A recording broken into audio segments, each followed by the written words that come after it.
बिस्मिल्लाहिर्रहमानिर्रहीम। अस्सलाम वालेकुम नाज़रीन, मैं हूं अहमद फवाद और आप देखते हैं मुझे मेरे यूट्यूब चैनल और फेसबुक पेज पर। नाज़रीन, आज तारीख है 11 अप्रैल और दिन है सोमवार का। बड़ी खबर और ब्रेकिंग न्यूज़ के साथ आज की इस व्लॉग में आपकी खिदमत में हाजिर हुआ हूं। इज्तिमाई इस्तीफे, हवाओं का रुख जो है वो तब्दील हो चुका है। आसिफ जरदारी और शहबाज शरीफ पीपल्स पार्टी और नून लीग के अंदर नाज़रीन फूट पड़ चुकी है। शहबाज जो कि अभी अभी इम्पोर्टेड वज़ीर-ए-आज़म अगर कहा जाए वो मुंतखब हुए हैं या इम्पोर्ट हुए हैं या सेलेक्ट हुए हैं, वो जो है वो इस वक्त बड़ी मुश्किल में फंस चुके हैं। मामला क्या है, इस हवाले से कुछ अहम और एक्सक्लूसिव डिटेल्स हैं जो कि आज के इस इलाके में आपके साथ शेयर करने जा रहा हूं। सबसे पहले कुछ अपडेट्स जो है वो आपके साथ में शेयर करता चलूं। इस वक्त पाकिस्तान तहरीक इंसाफ की जानिब से जो सेशन हुआ है जिसमें नए इम्पोर्टेड वज़ीर-ए-आज़म का जो इंतखाब है वो हुआ है, उसका बाइकाट किया और साथ ही साथ इज्तिमाई तौर पर इस्तीफों का जो ऐलान है वो किया गया है। अब नाज़रीन इसके ऊपर दो मतज़ाद राय सामने आई हैं। बहुत सारे लोगों का ये कहना है कि पाकिस्तान तहरीक इंसाफ को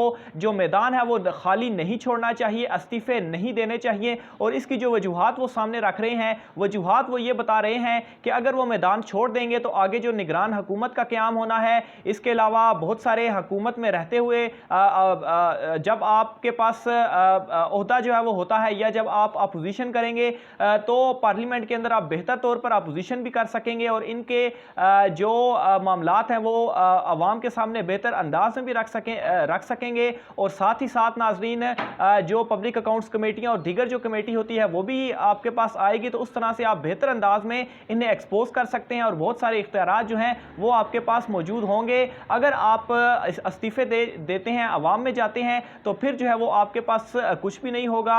यहाँ तक कि MNAs जो हैं वो भी आपके मुस्ताफ़ी हो जाएंगे। तो अगर आपके कारकुनान जो कि आप जलसे या तहरीक वगैरह चलाएंगे, अगर उनको रोका जाता है तो इख्तियारात आपके पास नहीं होंगे। इस वजह से पार्लियामेंट में रहते हुए ये तमाम जो चीज़ें हैं वो करनी चाहिए। अपोजिशन जो कि अब हुकूमत बन चुकी है, इनका मुकाबला जो है वो करना चाहिए। लेकिन इमरान खान साहब की जानिब से ये फैसला किया गया है कि इस्तीफे दिए जाएंगे और उसकी जो रीज़न है इस्तीफों की वो ये है कि वो इस इम्पोर्टेड हुकूमत जो है इसके साथ नहीं बैठना चाहते और अवाम को इनका असल चेहरा जो कि वो ऑलरेडी सबको एक्सपोज कर चुके हैं वो दिखाना चाहते हैं। अब यहाँ पर मैं एक बात आपको बताता चलूँ, इमरान खान साहब के बहुत सारे फैसलों के ऊपर क्रिटिसिज्म होता रहा। जहांगीर तरीन अलीम खान इसकी सबसे बेहतर एग्जांपल है। इसकी डिटेल में गुज़श्ता व्लॉग में बता भी चुका हूँ कि इस फैसले के ऊपर इमरान खान साहब के बहुत ज़्यादा क्रिटिसिज्म हुआ, लेकिन एट द एंड हमने देखा कि कैसे इन दोनों ने धोखा दिया। उस्मान बुज़दार के फैसले के ऊपर बहुत ज़्यादा क्रिटिसिज्म हुआ, लेकिन एट द एंड हमने ये भी चीज़ देखी कि उस्मान बुज़दार का जो फैसला था, इमरान खान साहब ने जो उनको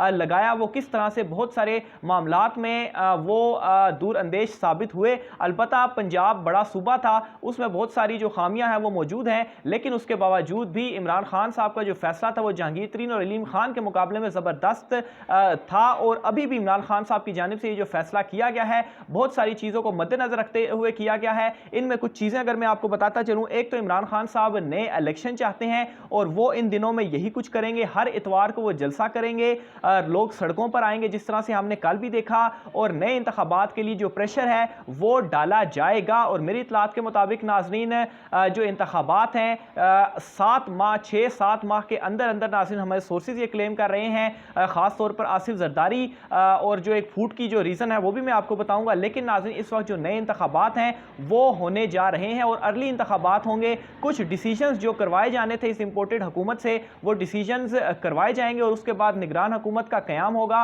और नए इंतखाबात जो हैं वो होंगे। लेकिन इमरान खान साहब जो हैं उनकी इस हिकमत अमली को कामयाब नहीं बनाना चाहते, और जैसा कि जो बात है कि ये बजट या दीगर कुछ कानून जो है वो पास करवा लेंगे और इस वजह से इमरान खान साहब को पार्लियामेंट में होना चाहिए था, तो वो अगर पार्लियामेंट में हों भी तो तब भी ये जो कानून है वो पास ये करवा लेते, क्योंकि इनके पास अक्सरियत जो है वो इस वक्त ऐवान की मौजूद है, 174 अरकान इनके साथ मौजूद हैं। तो इसलिए पार्लियामेंट में होना या ना होना सेम ही बात है। निगरान हुकूमत की बात है तो अगर निगरान हुकूमत का वैसे ही डेडलॉक कायम होता है अपोजिशन लीडर और वज़ीर-ए-आज़म के दरमियान, तो वो पार्लिमानी कमेटी में जाता है, उसमें डेडलॉक कायम होता है तो वो इलेक्शन कमीशन के पास जाता है। और अगर ये मौजूद होते भी पार्लियामेंट में तो दोनों जगह पर इनका डेडलॉक कायम होता और मामला इलेक्शन कमीशन के पास तब भी जाना था। तो इसलिए मेरे ख्याल से इमरान खान साहब की जानिब से ये जो फैसला है वो अपने लिहाज जो है वो बिल्कुल ठीक है। बहरहाल अभी इन्होंने ऐलान किया है, अभी तक सबमिशन जो है वो सामने नहीं आई, तो बहरहाल आप समझे ऐलान हो गया तो इस्तीफे भी जो है वो इनकी जानिब से दिए जा चुके हैं। हैं। दूसरे नंबर पर नाज़रीन फड्डा जो इस वक्त क्या पड़ा है,